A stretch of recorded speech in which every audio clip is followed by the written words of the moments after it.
Have you ever heard of a town held captive by a ghost? Not just any ghost, but the Red Ghoul. A terrifying spirit with burning red eyes, draped in a blood-red light. Her face was a nightmare.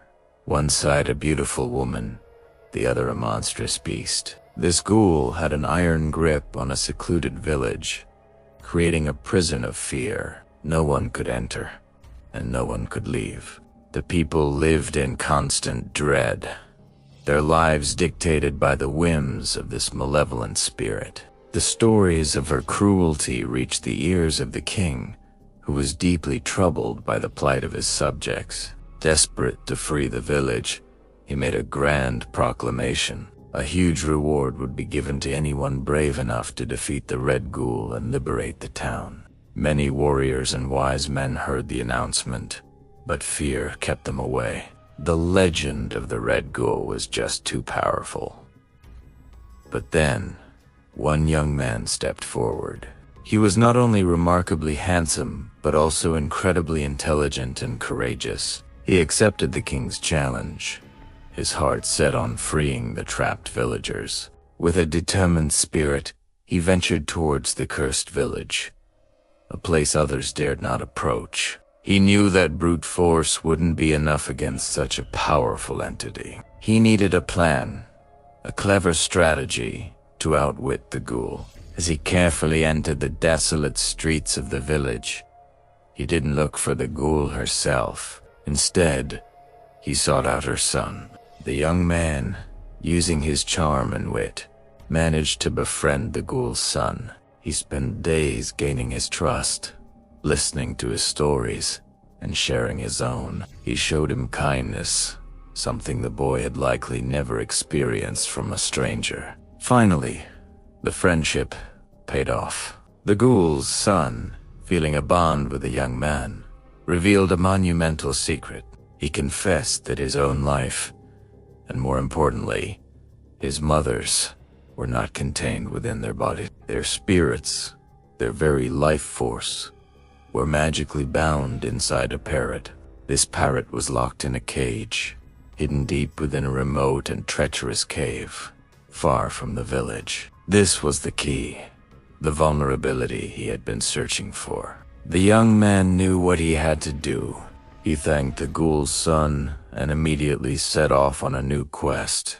A race against time to find this hidden cave. The journey was perilous. He crossed dense forests, climbed steep mountains, and navigated treacherous paths, his resolve never wavering. After several grueling days of searching, he finally discovered the dark, foreboding entrance to the cave.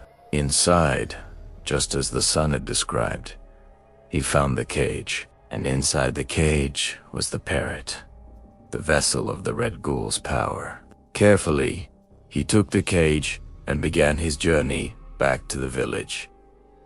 The final confrontation was at hand. He walked into the center of the town, holding the cage high, and called out the Red Ghoul's name. She appeared in a flash of red fury, her monstrous face contorted with rage. She demanded to know how a mere mortal dared to challenge her. The young man stood his ground and calmly told her to leave the village and free its people forever. The ghoul laughed a chilling, blood-curdling laugh. She lunged towards him, her claws extended, ready to tear him apart. But just as she was about to strike, the young man reached into the cage and took hold of the parrot. With a swift, decisive motion, he snapped one of the parrot's legs. A horrifying crack echoed through the square, and at that exact moment, the Red Ghoul screamed in agony and collapsed, her own leg broken. She stared in disbelief, understanding the terrible truth. Enraged and in pain, she tried to get up and hop towards him on her one good leg. But the young man was ready. He grabbed the parrot again and broke its other leg. The ghoul fell to the ground once more, both of her legs now useless. She was furious, but helpless. Desperate, She began to drag herself forward using her hands, her eyes burning with hatred. The young man showed no hesitation. He broke the parrot's wings, and in turn, the ghoul's arms went limp, shattering like glass. Now, completely immobilized, the ghoul could only crawl on her belly like a snake, her power utterly broken. She begged for mercy, her voice a pathetic whimper. But the young man knew he had to end the terror for good.